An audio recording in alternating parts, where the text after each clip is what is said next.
بسم اللہ الرحمن الرحیم۔ اردو لائف کے موجود دوستوں السلام علیکم۔ آپ نے بہت سارے انٹرسٹنگ فیکٹس سنے ہوں گے، آج آپ کے لیے ایک انٹرسٹنگ فیکٹ لے کے آئے ہیں جان کر آپ کو ایک حیرانگی ہوگی، خوشی کا تجسس ہوگا۔ تو ویڈیو میں آگے بڑھنے سے پہلے حسب ضرورت نئے آنے والے دوستوں سے گزارش ہے کہ چینل کو سبسکرائب کریں، لائک کریں، ساتھ لگے بیل کے آئیکن کو پریس کریں تاکہ اس طرح کی لیٹسٹ آنے والی ویڈیوز کی نوٹیفیکیشن آپ کو بر وقت مل سکے۔ ہر معاشرے میں جب کوئی افراد اس دنیا سے رخصت ہوتا ہے تو کئی لوگ اسے دفناتے ہیں، تو کئی لوگ اسے جلا دیتے ہیں، مگر ایک ایسی تصویر ہمارے سامنے سے گزری جس سے دیکھنے کے بعد ہماری آنکھیں ہی دنگ رہ گئی۔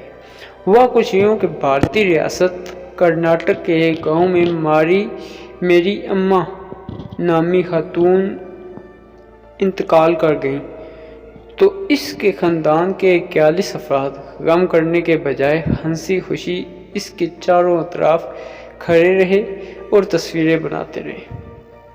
جیسے ہی یہ تصویر سوشل میڈیا کی زینت بنی تو سب سے پہلے اس پر سب نے اپنی اپنی رائے کا اظہار کرنے کے ساتھ ساتھ غصے کا اظہار بھی کیا۔ تو ایسے میں اس 95 سالہ خاتون کا بیٹا سامنے آیا۔ وہ کہتا ہے کہ ہماری ماں نے جتنی زندگی گزاری وہ خوشی سے گزاری، بس اسی لیے چاہتے تھے کہ انہیں ان کے آخری سفر کے لیے ہنستا ہوا رخصت کریں، لیکن لوگ شاید اس کا مطلب نہیں سمجھ سکے، اور یہ جتنے بھی لوگ ان کے تابوت کے آس پاس کھڑے ہیں وہ سب ان کے پوتے پوتیاں ہیں، نواسے نواسیاں ہیں۔ یہی نہیں، میری اماں کے کل 19 پوتے پوتیاں نواسے نواسیاں ہیں۔ اس کے علاوہ ان کے بیٹے کا یہ بھی کہنا تھا کہ موت افسوسناک ہوتی ہے، مگر ہو سکتا ہے کہ موت کے بعد آنے والی زندگی زیادہ خوبصورت۔ امید ہے کہ دوستوں آپ کو ہماری یہ کاوش پسند آئی ہوگی۔